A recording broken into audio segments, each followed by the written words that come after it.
ये बजट अपार अवसरों का राजमार्ग है। ये बजट वर्तमान के सपनों को साकार करता है और भारत के उज्जवल भविष्य की नींव को सशक्त करता है। ബജറ്റിലെ എയിംസിന് പകരം കേരളത്തിന് ആമനെ തന്നിട്ടുള്ള നമ്മുടെ സംഘ ഗോപിയേട്ടന് ഒരു ധ്വജ പ്രണാമം തന്നെ കൊടുത്തിട്ട് നമുക്ക് ഈ ഒരു വീഡിയോ സ്റ്റാർട്ട് ചെയ്യാം. Just remember shit. ഏതാണെങ്കിലും ഈ കഴിഞ്ഞ 2026 ബജറ്റ് നമ്മളെല്ലാവരും കേട്ടു.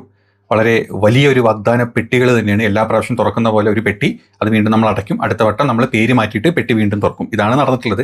ആ കൂട്ടത്തിൽ ഇഷ്ടപ്പെടാത്ത സംസ്ഥാനങ്ങൾക്ക് കിട്ടേണ്ട സകല തരത്തിലുള്ള ഫണ്ടുകളും ഗ്രാൻഡുകളും വെട്ടിച്ചുരുക്കി അതെല്ലാം കൂടെ അങ്ങ് ഊപ്പിയിലോട്ട് അണ്ണം പറഞ്ഞ പോലെ നോക്കിക്കൊണ്ടിരിക്കേണ്ട അവസ്ഥ, അങ്ങ് ഗുജറാത്തിലോട്ട് അങ്ങോട്ട് നോക്കേണ്ട അവസ്ഥ, അങ്ങ് ബീഹാറിലോട്ട് നോക്കേണ്ട അവസ്ഥ, അവിടെയൊക്കെ കൊണ്ടിട്ട് കൊടുക്കുന്ന വെറും ഒരു തേർഡ് റേറ്റ് ബജറ്റായിരുന്നു ഇക്കഴിഞ്ഞ ബജറ്റ്. നമ്മുടെ നിർമ്മല സീതാറാം ജി അങ്ങനെ ഒരാൾ അവതരിപ്പിച്ച് നമ്മുടെയൊക്കെ മുമ്പിലോട്ട് ഇട്ട് തന്നിട്ടുള്ളത്. എന്നാലും ഇതൊന്നും സമ്മതിച്ചു തരാൻ നമ്മുടെ നാട്ടിലെ സംഘികൾക്ക് ഒരു തരത്തിലുള്ള താല്പര്യമില്ല. സംഘി എന്നും പട്ടിണിയാണ്. സംഘി പട്ടിണിയിൽ ജീവിക്കും, ജനിക്കും, ജീവിക്കും, മരിക്കും. എന്തൊക്കെ പറഞ്ഞാലും ജയശ്രീയുടെ അവസാനം വിളിച്ചിട്ടേ സംഘി ചാവാറുള്ളൂ. അത് തന്നെ വീണ്ടും നടന്നു. സംഘിക്ക് വല്ലതും കിട്ടിയോ വെച്ചാൽ സംഘിക്ക് കിട്ടി ഉണ്ട. ഉണ്ടല്ല, ആമയുടെ മുട്ട കിട്ടിയെന്ന് വേണമെങ്കിൽ നമുക്ക് പറയാം. അപ്പം ബജറ്റിന്റെ കാര്യങ്ങൾ എടുത്തു കഴിഞ്ഞാൽ ഇന്നലെ ബജറ്റ് അവതരിപ്പിച്ചുകൊണ്ടിരിക്കുക ഒരു സ്ഥലത്ത്, അതേ സ്ഥാനത്ത് നമ്മുടെ സ്റ്റോക്ക് മാർക്കറ്റിൽ ഇടിഞ്ഞ് മൂക്ക് കുത്തി ഇടിച്ച് ചളുക്കോപ്പെടുക്കുമെന്ന് പറഞ്ഞ് താഴ്ത്താൻ വീണത്. അതെന്താണെന്ന് വെച്ച് കഴിഞ്ഞാൽ അതിന് 100 മറുപടി സംഘ മറുപടികൾ പുറത്തോട്ട് വരും. ഏതായാലും നമുക്കതിൻ്റെ ഡീറ്റെയിൽസിലോട്ട് പോകാം. ബജറ്റ് പ്രഖ്യാപനത്തിന് പിന്നാലെ സെൻസസിൽ ഏകദേശം 1000 പോയിന്റോളം താഴോട്ടാണ് പതിച്ചത്. നമ്മുടെ രൂപ പതിക്കുന്ന പോലെ നമ്മൾ അങ്ങ് കൂപ്പ് കുത്തി താഴോട്ടാണ് പോയിട്ടുള്ളത്. നിക്ഷേപകർക്ക് ഏകദേശം ചെറിയ നിസ്സാര പൈസ 8 ലക്ഷം കോടി റുപ്യ 8 ലക്ഷം കോടി റുപ്യയുടെ നഷ്ടം മാത്രമാണ് ഇന്നലെ. പറയുമ്പം ഞായറാഴ്ചയാണ്, മാർക്കറ്റ് ക്ലോസ്ഡ് ആണ്. എന്നിട്ട് പോലും ഇതാണ് നമ്മുടെ മാർക്കറ്റിന്റെ ഇന്നലത്തെ ബജറ്റ് അവതരണത്തിൽ സംഭവിച്ചിട്ടുള്ളത്. ഇനി സാധാരണക്കാരൊന്നും കിട്ടിയിട്ടില്ല, ഒന്ന് പോട്ടെ വിട്ടേക്ക്. സാധാരണ ഓരോ പേരിട്ടിട്ട് നമ്മുടെ നല്ല നല്ല സാരി എടുത്ത് വരാറുണ്ട്. ജിയുടെ സാരി, നമ്മുടെ നിർമ്മല ജിയുടെ സാരി മാത്രം തിളങ്ങിയിട്ടുണ്ട്, വേറെ ഒന്നും തിളങ്ങിയിട്ടില്ല. വേറെ എല്ലാം ചിലക്കോപ്പിളുക്കോന്നായിട്ടുണ്ടെങ്കിലും ജിയുടെ സാരി പൊളിയായിരുന്നു. പല മാധ്യമങ്ങളിലും ജിയുടെ സാരിനെ പറ്റി ഏതോ കാഞ്ചീപുരം കാഞ്ചീപുരം എന്നൊക്കെ പറഞ്ഞത്. അങ്ങനെ കാഞ്ചീപുരം സാരി കൊടുത്തിട്ട് ഒന്നിനെ അടിപൊളി, അതിന് കയ്യടി നമ്മൾ കൊടുത്തേ പറ്റുള്ളൂ. ഇനി കർത്തവ്യ എന്ന പേരിലാണ് പുതിയ ബജറ്റ് അവതരിപ്പിച്ചിട്ടുള്ളത്. കർത്തവ്യ മുമ്പ് വിഷനായിരുന്നു, അതിനു മുമ്പ് ലക്ഷ്യമായിരുന്നു. അങ്ങനെ പല പല സംഭവങ്ങൾ നമ്മൾ ഇടയ്ക്കിടയ്ക്ക് ഇടാറുണ്ട്. പേര് അങ്ങോട്ടും മാറ്റിയിട്ടാൽ പോരെ, നമുക്ക് വേറെ പ്രശ്നമൊന്നുമില്ലല്ലോ. നമ്മൾ ഇന്ത്യ വെട്ടി മുറിച്ച് പറയാൻ നമ്മൾ എന്ത് ചെയ്യും? നമ്മൾ അദാനിക്കും അംബാനിക്കും ബാക്കിയുള്ള ഇന്ത്യയിലെ ഒരു 6% വരുന്ന പണക്കാർക്ക് നമ്മൾ വിറ്റുകൊണ്ടിരിക്കുക. അത് പല പേരിലും ലക്ഷ്യം, നമ്മൾ കർത്തവ്യം, ഇത് നോക്കിയിട്ട് ചുമ്മാ ഒരു രസം, അത്രയേ ഉള്ളൂ. ഇപ്രാവശ്യം നമ്മളുടെ പേര് കർത്തവ്യം എന്ന പേരിലായിരുന്നു. അതായത് ചുമതല എന്നാണ് ഈ സർക്കാർ ഇതിനെ ഇതിനെപ്പറ്റി വാതോരാണ്ട് സംസാരിച്ചിട്ടുള്ളത്. 2047 വികസിത ഭാരതം എന്ന സ്വപ്നമാണ് മക്കളെ, സംഖ്യകളെ നിങ്ങൾക്ക് ഞാൻ മുന്നോട്ട് വെച്ചിരാൻ പോകുന്നത് എന്ന് പ്രധാനമന്ത്രി, അതായത് നമ്മുടെ മറ്റേ ഫയലിൽ വന്ന പേര് ആ മനുഷ്യൻ തന്നെ ഇന്ന് വന്ന് തള്ളിയിട്ടുണ്ട്. തള്ള കേട്ട് കഴിഞ്ഞല്ലോ ഏറ്റ തള്ള സൈക്കിളൊന്ന് കേട്ടു. ये बजट अपार अवसरों का राजमार्ग है। ये बजट वर्तमान के सपनों को साकार करता है और भारत के उज्जवल भविष्य की नींव को सशक्त करता है। ये बजट 2047 के विकसित भारत की हमारी ऊंची उड़ान का मजबूत आधार है. കേട്ടല്ലോ നിങ്ങള്? കോരി തരിച്ചത് കേട്ട് സംഘികള്, പട്ടിണിയിടുന്ന സംഘികള്, തിന്നം കിട്ടുന്ന സംഘികൾ വരെ നിന്നൊന്നിപ്പിൽ മൂത്രം വെച്ച് തൂറിപ്പോയി എന്നാണ് കേട്ടത്. അമ്മാതിരി തരിപ്പല്ലേ കയറ്റി വിട്ടത് സംഘികളെല്ലാം കൂടെ നമ്മുടെ ജി. എന്നാലും തരിപ്പ് കയറി തരിപ്പിന് ഒരു കുറവുമില്ല. പോട്ടെ, നമ്മൾ തരിപ്പിന്റെ വർത്താനൊന്നും പറയണ്ട. ഇനി ഈ ബജറ്റിൽ പറഞ്ഞിട്ടുള്ള കേരളത്തിന് കിട്ടിയില്ല നമുക്കറിയാം. ഒരു തേങ്ങയും കിട്ടിയിട്ടില്ല. അങ്ങ് ജി പറഞ്ഞ പോലെ എയിംസും കിട്ടിയിട്ടില്ല. എയിംസിൽ അങ്ങോട്ടും ഇങ്ങോട്ടും പോയി വരാനുള്ള അതിവേഗ പാതി നമുക്ക് കിട്ടിയിട്ടില്ല. പിന്നെ എല്ലാം അൽക്കുലത്തായിട്ടുള്ള കാര്യങ്ങളാണ് നടന്നിട്ടുള്ളത്. കഴിഞ്ഞ വർഷം പ്രഖ്യാപിച്ചിട്ടുള്ള പല കാര്യങ്ങളും ഇപ്രാവശ്യം പേര് മാറ്റിയിട്ടിട്ട് പ്രഖ്യാപിച്ചിട്ടുണ്ട് ബഡ്ജറ്റിൽ. അതിൻ്റെ കുറച്ച് കാര്യങ്ങൾ നമുക്ക് കേട്ടു നോക്കാം. അതായത് കഴിഞ്ഞ വർഷം ഏകദേശം 1.58 ലക്ഷം കോടി രൂപ അനുവദിച്ചിട്ടുള്ള പല പദ്ധതികൾക്കും ആകെ ചെലവാക്കിയിട്ടുള്ളത് 7000 കോടി രൂപ മാത്രമാണ്. പ്രത്യേകിച്ച് കൃഷിയുടെ കാര്യമാണ് നമ്മൾ ഈ പറയുന്നത്. കഴിഞ്ഞ വർഷ ബജറ്റിൽ ഉണ്ടായിരുന്നത് ഒരു 1.58 ഒരു ലക്ഷം 58 കോടി രൂപയാണ് മക്കളെ കഴിഞ്ഞ വർഷം ബജറ്റിൽ അനുവദിച്ചിട്ടുള്ളത് അവർക്ക് കൃഷിക്ക്. അതിൽ ചിലവാക്കിയ പൈസ എത്രയാണ്? 7000 കോടി. ബാക്കി പൈസ എവിടെ പോയി? പോയി. അത് നമ്മൾ മുന്നൊരു വീഡിയോ ചെയ്തിരുന്നു അല്ലേ?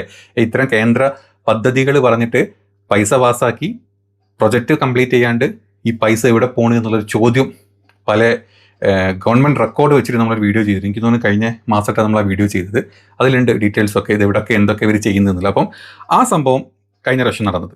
ഇനി ആരോഗ്യം എടുത്ത് നോക്കിയിട്ടു കഴിഞ്ഞ വർഷം 98,000 കോടി രൂപയുടെ ആരോഗ്യ പദ്ധതികളായിരുന്നു ബജറ്റിലുണ്ടായിരുന്നത്. ഇതിൽ ചിലവാക്കിയത് 94,000 കോടിയാണ്. 4,000 കോടി ഞാൻ നേരത്തെ പോലെ വാണം വിട്ട് മേലോട്ട് എവിടെയൊക്കെ പോയിട്ടുണ്ട്. ആരുടെ പോക്കറ്റിലോട്ടാണ് പോയത് എന്നുള്ളത് നമുക്ക് ഓർക്കറില്ല. ഇനി വിദ്യാഭ്യാസം എടുത്ത് നോക്കിക്കഴിഞ്ഞാൽ 1.22 ലക്ഷം കോടി രൂപയുടെ പദ്ധതികളായിരുന്നു. ഇതിൽ ചിലവായത് വെറും 1 ലക്ഷം കോടി മാത്രമാണ്. ബാക്കി 10-21 ലക്ഷം കോടി അതും പോയി മക്കളെ കാറ്റായിട്ട്. ഞാൻ ജസ്റ്റ് തുടങ്ങി വെച്ചു എന്നുള്ളൂ കേട്ടത്. ഇനി നമുക്ക് മോദി പുതുതായിട്ട്, അല്ലെങ്കിൽ മോദി പറയാൻ പാടില്ല, നമ്മുടെ പുതുതായിട്ട് ഈ ബജറ്റിൽ കൊണ്ടുവന്ന ചില പ്രത്യേക കാര്യങ്ങളുണ്ട്. അത് എന്തിനാ വെച്ചാൽ കഴിഞ്ഞ വർഷവും അതുണ്ടായിരുന്നു, പല വർഷങ്ങളുണ്ടായിരുന്നു. അത് പേര് മാറ്റിയിട്ട് പുതിയതായിട്ട് കൊണ്ടുവന്നു. പ്രത്യേകിച്ച് സീപ്ലെയിൻ പദ്ധതി, അതായത് ഗുജറാത്തിൽ നമ്മൾ തെരഞ്ഞെടുപ്പ് കഴിഞ്ഞ സമയത്ത് തന്നെ നമ്മുടെ അവിടെ പോയിട്ട് വമ്പൻ പദ്ധതിയായിട്ട് പ്രഖ്യാപിച്ചിട്ടുള്ളൊരു കാര്യമായിരുന്നു സീപ്ലെയിൻ പദ്ധതി.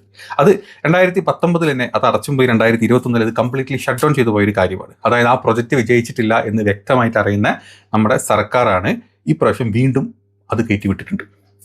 പാവങ്ങൾക്ക് പ്ലെയിനിൽ കയറിയിട്ട് ഒരു സ്ഥലത്ത് നിന്ന് മറ്റേ സ്ഥലത്തോട്ട് പോകാൻ പെട്ടെന്ന് എത്താനുള്ള മാർഗം എന്നും പറഞ്ഞിട്ട് ഈ പട്ടിണി പാവങ്ങളോണ്ടാണ് ഇമാതിരി ഊളത്തരങ്ങളൊക്കെ പറഞ്ഞിട്ട് പദ്ധതികൾ പ്രഖ്യാപിക്കുന്നത്. അതിന് കൈയടിക്കാൻ കുറേ ഊളവാനരന്മാരും പിന്നിൽ നമ്മുടെ രാജ്യസഭയിൽ ഇരിക്കുന്നുണ്ട്. ഇനി രണ്ടാമത്തെ വേറൊരു കാര്യം പറഞ്ഞുതരാം. ഏറ്റവും ശ്രദ്ധിക്കേണ്ട ഒരു കാര്യമാണ് യുവാവും യുവതികൾക്കും വേണ്ടിയിട്ട്, പ്രത്യേകിച്ച് പഠിത്തം കഴിഞ്ഞ് ഇറങ്ങിയ ആളുകൾക്ക് ഒരു ഇന്റേൺഷിപ്പ് പ്രോഗ്രാം, പ്രധാനമന്ത്രി ഇന്റേൺഷിപ്പ് പ്രോഗ്രാം എന്നും പറഞ്ഞിട്ടൊരു വാമ്പം പടക്ക സാധനം വിട്ടിരുന്നു. അതിന് ഏകദേശം 1,20,000 കോടിയുടെ പദ്ധതിയായിരുന്നു ഈ പറഞ്ഞ പദ്ധതി. ഈ വരുന്ന ആൾക്കാർക്ക് അവർക്ക് എല്ലാ കമ്പനികളും ജോലി കൊടുക്കണം, അല്ലെങ്കിൽ ഇന്റേൺഷിപ്പ് കൊടുക്കണം. അവർ കോഴ്സ് കഴിഞ്ഞിറങ്ങുമ്പം അതിനുള്ള ശമ്പളം മാറ്റി വെച്ചിട്ടുണ്ട് എന്നേ പറഞ്ഞിരുന്നത്. അതിൽ ചിലവായ പൈസ എത്രയും കരുവും? വെറും 550 കോടിയാണ് ചിലവാക്കിയത്. ബാക്കി ചിലവാക്കിയിട്ടില്ല. ഈ പറഞ്ഞ ഒരു വിദ്യാർത്ഥികളെയും ഈ പറഞ്ഞ പരിപാടികൾ കിട്ടിയിട്ടുമില്ല. എല്ലാവരും നല്ല രീതിയിൽ പഠിച്ച് എവിടെയെങ്കിലും ഇവിടെ കിട്ടിയിട്ടില്ല ഏത് രാജ്യത്തൊക്കെ ജോലി ചെയ്ത് ജീവിക്കാൻ ഇവിടുന്ന് പോയിട്ടുണ്ട്. ഈ പറഞ്ഞ തേങ്ങയും മാങ്ങി ഫണ്ടൊന്നും ഇല്ലാത്ത സ്ഥിതിക്ക് ഈ പരിപാടി നടന്നിട്ടില്ല. പറ്റിക്കുകയാണ് നിങ്ങളെ. എന്നിട്ട് നമ്മൾ എന്ത് ചെയ്തു? ആ അത്രയും മാറ്റി വെച്ച തുക ഇപ്രാവശ്യം അതങ്ങ് വെട്ടിച്ചുരുക്കി. അത് വന്ന സമയത്ത്, കഴിഞ്ഞ വർഷം അത് പ്രഖ്യാപിച്ച സമയത്ത് വമ്പൻ സംഭവമായിരുന്നു. നാട്ടിലെ യുവാക്കൾ ഇനി വെറുതെ നടക്കേണ്ട മക്കളെ, നിങ്ങൾ ജസ്റ്റ് ഒരു ഡിഗ്രി കഴിഞ്ഞാൽ പ്രധാനമന്ത്രി നിങ്ങൾക്ക് ഇന്റേൺഷിപ്പ് പ്രോഗ്രാമുകളുടെ പൈസ നിങ്ങൾ വെറുതെ പോയി കൊടുത്താൽ മതി, അക്കൗണ്ടിൽ പൈസ ഇട്ടിരുന്ന പറഞ്ഞ് ആ സംഭവം വെട്ടിച്ചുരുക്കി ബഡ്ജറ്റിൽ. നിങ്ങൾ എത്ര പേര് അറിഞ്ഞത്? നമ്മൾ ആരെയും അറിഞ്ഞതിൽ അതിന് നീക്കി വെച്ച പൈസയുടെ 0.5% പോലും ചെലവാക്കാത്തതുകൊണ്ട് ആ പദ്ധതിയുടെ 95% വരുന്ന ഫണ്ട് വെട്ടിച്ചുരുക്കി. ഇതാണ് ബജറ്റ് കേട്ടോ. നമ്മുടെ നാട്ടിൽ പ്രശ്നം നടന്ന ബജറ്റിന്റെ അവസ്ഥ. ഇനി മറ്റൊരു സംഭവം, അതായത് സ്മാർട്ട് സിറ്റി. പല സ്മാർട്ട് സിറ്റികളും നമ്മുടെ രാജ്യത്ത് 100-ലേറെ വരുന്ന സ്മാർട്ട് സിറ്റികൾ പണിയാൻ വേണ്ടിയിട്ടൊരു വലിയ എമൗണ്ട് കഴിഞ്ഞ ബജറ്റിൽ പ്രഖ്യാപിച്ചിട്ടുണ്ടായിരുന്നു. അത് എവിടെയും നടന്നിട്ടില്ല. അതിൻ്റെ 95% വരുന്ന പദ്ധതികൾ നടന്നിട്ടില്ല. അതുകൊണ്ട് എന്ത് ചെയ്തു? ഇപ്രാവശ്യം അത് റീനെയിം ചെയ്ത് പുറത്ത് പുതിയ സാധനം വിട്ടിട്ടുണ്ട്. അതിൻ്റെ പേരാണ് എക്കണോമിക് സോണുകളായിട്ട് പ്രഖ്യാപിക്കുക എന്നുള്ളത്. സ്മാർട്ട് സിറ്റി നടക്കൂല, അത് നടക്കില്ല എന്നപ്പം പുതിയ പേരിൽ ഈ സാധനത്തിനെ സിറ്റി എക്കണോമിക് സോൺ എന്ന പുതിയ പേര് കൊടുത്ത് നിങ്ങളുടെ മുമ്പിലോട്ട് ഇട്ട് തന്നിട്ടുണ്ട്. കൈയടിച്ചോ? അതായത് കുപ്പിയുടെ പേര് മാറ്റി അവിടെ സാധനം നിങ്ങളുടെ മുമ്പിൽ വെച്ച് തന്നിട്ടുണ്ട്. ഇതൊരു സംഭവം. ഇനി ഉൽപാദന മേഖലയെ പറ്റി നമ്മുടെ ഭയങ്കര വാചാലമായിട്ട് സംസാരിച്ചിട്ട് ഏറ്റവും കോമഡി ആയി തോന്നിയത് ഇന്ത്യയിൽ കണ്ടെയ്നർ നിർമ്മാണം. അതായത് ഇന്ത്യയിലെ കണ്ടെയ്നർ നിർമ്മാണത്തിന്റെ തകർച്ച കണ്ടിട്ട് കുറെ പൈസ അങ്ങോട്ടിട്ട് നമ്മളിനി വമ്പൻ കണ്ടെയ്നറുകൾ, ലോകത്ത് ഏറ്റവും കൂടുതൽ കണ്ടെയ്നർ നിർമ്മിക്കുന്നത് ഇന്ത്യയിലാക്കും എന്നാ പറഞ്ഞത്. Also propose a scheme for container manufacturing to create a globally competitive container manufacturing ecosystem with a budgetary allocation of 10,000 crores over 5-year period. അപ്പോൾ നമ്മൾ ലോകത്തിൽ ഏകദേശം ഇന്ത്യ ഈ ഒരു കണക്ക് വെച്ചിട്ട് എത്ര കണ്ടെയ്നർ ഉണ്ടാക്കും എന്ന് നോക്കിക്കഴിഞ്ഞാൽ വർഷത്തിൽ 3000 കണ്ടെയ്നേഴ്സ് നമ്മൾ ഉണ്ടാക്കും എന്ന് പറഞ്ഞത്. ഇന്ത്യ ലോകത്തിൽ 1-ാം നമ്പർ ശക്തിയാവും പറഞ്ഞത്. ഇതേ സ്ഥാനത്ത് ചൈന 50 ലക്ഷം കണ്ടെയ്നർ ഒരു ദിവസം ഉണ്ടാക്കില്ല, ഒരു കൊല്ലം ഉണ്ടാക്കുന്നത്. കാരണം ഏറ്റവും കൂടുതൽ അവിടെ നിന്നാണല്ലോ സാധനങ്ങൾ എല്ലായിടത്തോട്ടും പോകുന്നത്. അപ്പോൾ അവിടെ 50 ലക്ഷം കണ്ടെയ്നർ ഉണ്ടാക്കുമ്പോഴാണ് ഇവിടെ 3000 കണ്ടെയ്നർ ഉണ്ടാക്കിയിട്ട് ഇന്ത്യ അതിൽ ഏറ്റവും വലിയ കണ്ടെയ്നർ ഉണ്ടാക്കുന്ന സ്ഥലമായിട്ട് മാറ്റുന്ന ജിയുടെ മറ്റൊരു തള്ളി. ഇത് കണ്ട് കൈയടിക്കാൻ പരംവാൻ സംഖ്യകളുണ്ട്. പോട്ടെ, എന്തെങ്കിലുമൊക്കെ ആവട്ടെ. ഇനി അടുത്തത്, എങ്ങനെ പണം ചെലവാക്കണം എന്ന് ഒരു രീതിയിലും നമുക്കറിയില്ല. കിട്ടുന്ന പണം വേഗം അത് പല ഫണ്ടുകളാക്കിയിട്ട് ബി ജെ പിയുടെ പോക്കറ്റിലോട്ടും ബി ജെ പിയുടെ ഇതിലോട്ടും മറ്റു കുറേ പൈസ വെച്ചിട്ടുള്ള പല പദ്ധതികൾ കൊടുത്തിട്ട് ആ പദ്ധതികൾ കംപ്ലീറ്റ് ഈ പറഞ്ഞ അംബാനിക്കും അദാനിക്കും എഴുതി കൊടുക്കുന്ന വെറും ഒരു സാധാരണക്കാരനൊരു ഗുണമില്ലാത്ത ബജറ്റ് മാത്രമായിരുന്നു പ്രാവശ്യത്തെ ബജറ്റ്. കൃഷിക്കോ അതല്ലെങ്കിൽ നികുതിയിലോ ഒന്നിലും ഒരു മാറ്റമില്ല. എല്ലാവരും വിചാരിച്ചു നികുതിയുടെ അതായത് സ്കെയിലപ്പ് മാറും, ചേഞ്ചിങ് ഒന്നും മാറിയിട്ടില്ല. 31-ാം തീയതി വരെ സബ്മിറ്റ് ചെയ്യാം എന്നുള്ള ഒരു ഓപ്ഷൻ മാത്രം കൊടുത്തു.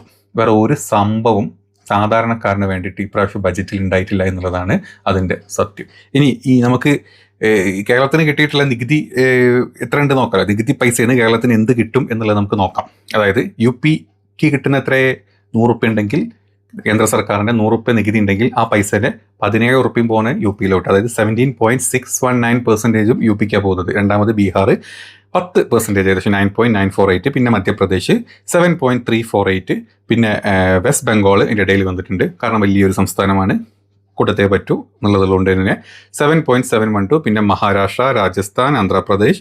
നിങ്ങളിങ്ങനെ എടുത്തു നോക്കിക്കഴിഞ്ഞാൽ ഇതിൽ 70-80% ബി ജെ പി ഭരിക്കുന്ന സ്ഥലങ്ങളാണ്. നമ്മുടെ കേരളം എവിടെ നിൽക്കുന്നത് വെറും 2.382%. 100 രൂപ നമ്മുടെ കേന്ദ്ര നികുതിയുടെ ഭാഗത്ത് നിന്ന് നമുക്ക് കിട്ടുന്ന പൈസ എത്രയാണ്? 2 രൂപ അത്രയേ ഉള്ളൂ. അങ്ങനെ കണ്ടാൽ മതി നമ്മൾ എടുക്കുമ്പോൾ. ഇതാണ് നമ്മുടെ രാജ്യത്തിൻ്റെ ബജറ്റിൻ്റെ അവസ്ഥ. കുറച്ച് ഭാഗങ്ങളെ പറഞ്ഞിട്ടുള്ളൂ, ഒരുപാട് ആർക്കും വേണ്ടാത്ത കുറേ ഭാഗമുണ്ട്. നമ്മൾ ആമന കിട്ടിയ പോലത്തെ പല സംഭവങ്ങളും കിട്ടിയ ആൾക്കാരുണ്ട്, നമ്മളിവിടെ പറയുന്നില്ല. എന്നിട്ട് ഇതിന് വന്നിട്ട് ഒരു മോൻ വന്നിട്ട് അതിനെ ന്യായീകരിക്കുന്ന കൊണ അടിക്കുന്നുണ്ട്. ഒന്ന് കേട്ടു നിങ്ങൾ.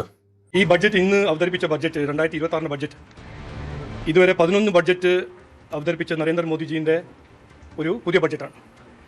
കഴിഞ്ഞ 11 കൊല്ലം അദ്ദേഹത്തിൻ്റെ സർക്കാർ ഇന്ത്യനെ ഒരു ദുർബലമായ ഇക്കോണമിയിൽ നിന്ന് മാറ്റി ലോകത്തിൻ്റെ 4ാം നമ്പർ ഇക്കോണമിയായി മാറ്റിയ ഒരു സർക്കാരാണ്. അതിൻ്റെ ഒരു മീഡിയം ടേമും ലോങ് ടേം ഇക്കണോമിക് സ്ട്രാറ്റജീൻ്റെ ഫലമാണ് നമ്മൾ ഇന്ന് കാണുന്നത്. കേരളത്തിന് ഒന്നും കിട്ടിയിട്ടില്ല എന്ന് പറഞ്ഞ് പ്രചരണം ചെയ്യുന്ന ലെഫ്റ്റ് സർക്കാരിനോട് എനിക്ക് പറയാൻ ഒരു കാര്യം മാത്രമേ ഉള്ളൂ.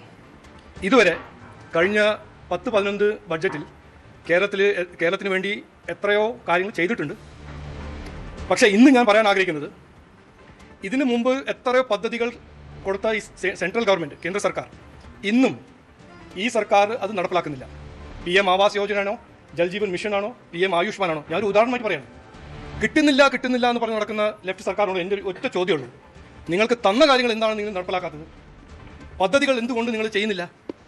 2017 എയിംസ് വരും. എയിംസിന് വേണ്ടി മധുരയും കേരളത്തിന് പ്രഖ്യാപിച്ചപ്പോൾ അന്ന് മുതൽ ഇന്ന് വരെ ലാൻഡ് ആക്വിസിഷൻ ചെയ്യാത്ത സർക്കാരാണ് ലെഫ്റ്റ് സർക്കാർ. ഇതാണ് ചോദ്യം. ആ ഒരു ഇത് കേന്ദ്ര സർക്കാർ, ആ മോദിജി നിങ്ങൾക്ക് തരുന്നില്ല. ആ ഒരു ഇത് വെച്ചിട്ട് ഒരു അതാക്കാൻ എന്തുകൊണ്ട് ആ ഒരു ഇതും അതും കൂടെ കൂട്ടാൻ ഒരു ഇതിന് സമ്മതിക്കുന്നില്ല? നിങ്ങൾ ആ ഒരു ഇത് വേണ്ട പോലെ ചെലവാക്കാത്തത് കൊണ്ടും ആ ഒരു ഇത് വേണ്ട പോലെ നിങ്ങൾ അതിനെ വേണ്ട പോലെ നിങ്ങൾ കാര്യങ്ങൾ ചെയ്യേണ്ട. അപ്പോഴെങ്കിലല്ല ആ ഒരു ഇത് ആ ഒരു അതായി മാറുള്ളൂ. ആ ഒരു അതാവണമെങ്കിൽ ആ ഒരു ഇത് കേന്ദ്ര സർക്കാർ തന്നെ ആ ഒരു ഇതാക്കണ്ടേ. ഇതൊന്നും ചെയ്യാണ്ട് കഴിഞ്ഞാൽ പിന്നെ എങ്ങനെ ഇത് നിങ്ങൾക്ക് ഉണ്ടാക്കാൻ പറ്റുമോ? അതാണ് നമ്മുടെ രാജീവ് ചന്ദ്രശേഖരൻ ഇന്ന് വന്നിട്ട് പറഞ്ഞിട്ട്. എന്താണെങ്കിലും ആ പറഞ്ഞ ആ ഒരു ഇതുണ്ടല്ലോ, ആ ഒരു ഇത് അതാക്കാത്തതിൻ്റെ പ്രശ്നം കേരളത്തിനാണ്. അതുകൊണ്ട് കേരളത്തിന് ഇതൊക്കെ തരാൻ വിചാരിച്ചിട്ടുള്ളൂ. കേരളത്തിന് എയിംസും ഇല്ല, ഒരു തേങ്ങയില്ല, ഒരു മണ്ണ കട്ടിയില്ല. ഇതിനേക്കാൾ വലിയ ഡയലോഗ് എയിംസ് വരും, ഇവൻ്റെ മറ്റോടത്തെ പൂപ്പവൻ്റെ ആനനെ കൊണ്ട് നമ്മളവിടെ കിട്ടുന്നൊക്കെ പറഞ്ഞപ്പോൾ കഥ പറയും. ഇവന്മാരെ പോലത്തെ സകല സാങ്കി കൂട്ടങ്ങളും വോട്ട് വാങ്ങും, പൈസ വാങ്ങും, നിങ്ങളെ പറ്റിക്കും. ഇനിയെങ്കിലും മനസ്സിലാക്കി. ഇവൻ ഈ പറഞ്ഞ പോലെ പദ്ധതികൾ കേരളത്തിൽ നടപ്പാക്കി കേന്ദ്ര സർക്കാർ പ്രഖ്യാപിച്ചിട്ടുള്ള 100 പദ്ധതികളിൽ 98 പദ്ധതി ഇതുവരെ നടന്നിട്ടില്ല. അതാദ്യം മനസ്സിലാക്കണം. അതിൻ്റെ ഡീറ്റെയിൽസ് ഞാൻ തുടക്കത്തിൽ പറഞ്ഞ വീഡിയോയിൽ ഞാൻ ഡീറ്റെയിൽസ് ആയിട്ടിരുന്നു എന്നുള്ളത്. അങ്ങനെ നാളെ പറ്റിക്കുന്ന കേന്ദ്ര സർക്കാരിൻ്റെ കഥയാണ് ഇപ്പം ആ ഒരു ഇത് ഇവൻ വന്നിട്ട് ഇവിടെ അതുകൊണ്ട് ഒലത്തിക്കൊണ്ടിരിക്കുന്നത്. നോക്കിയിരുന്നോ തൃശ്ശൂരുകാരെ, നിങ്ങൾക്ക് എയിംസും കിട്ടും, നിങ്ങൾക്ക് ഷിറ്റ് കിട്ടും അവസാനം കേട്ടോ. ജസ്റ്റ് റിമെമ്പർ ഷിറ്റ്, അത് നിങ്ങൾക്ക് കിട്ടും. ആലപ്പുഴക്കാർ ഇതിൻ്റെ ഇടയ്ക്കൊന്ന് വിചാരിച്ചു എന്തോ കിട്ടും, അടുത്ത വട്ടം ഒന്ന് വോട്ട് മാറ്റി ചെയ്താലെന്നുള്ള ചിന്ത വന്നിട്ടുണ്ടെങ്കിലും നിങ്ങൾക്കും കിട്ടും ഉണ്ട. ഇനി ഇപ്പം തിരുവനന്തപുരം ഇതൊക്കെ കൊടുത്തിട്ടുണ്ടല്ലോ. തിരുവനന്തപുരത്തിന് 2034 എന്താ വരാൻ പോകുന്നത്? ഒളിമ്പിക്സിലെ. അത് ഇന്ത്യയിൽ അത് വരുമോ തീരുമാനിക്കുക. എന്നിട്ടാക്കാം നമുക്ക് തിരുവനന്തപുരത്ത് ഒളിമ്പിക്സ് വരുന്നതും ലോകത്തിലെ തന്നെ ഏറ്റവും വലിയ സിറ്റിയല്ല, ഏറ്റവും മനോഹരമായിട്ടുള്ള ഏറ്റവും വമ്പൻ സിറ്റി ഉണ്ടാക്കുന്നൊക്കെ പറഞ്ഞത്. എൻ്റെ പൊന്നെ തിരുവനന്തപുരത്തുകാരെ, ആ പറഞ്ഞ ഉണ്ടയും ആ പറഞ്ഞ ഷിറ്റും അതിൻ്റെ കൂടെ ഇതും ഒക്കെ നിങ്ങൾക്ക് വേണ്ട പോലെ തേമ്പി കിട്ടുന്ന സമയത്ത് നിങ്ങളും മനസ്സിലാക്കും.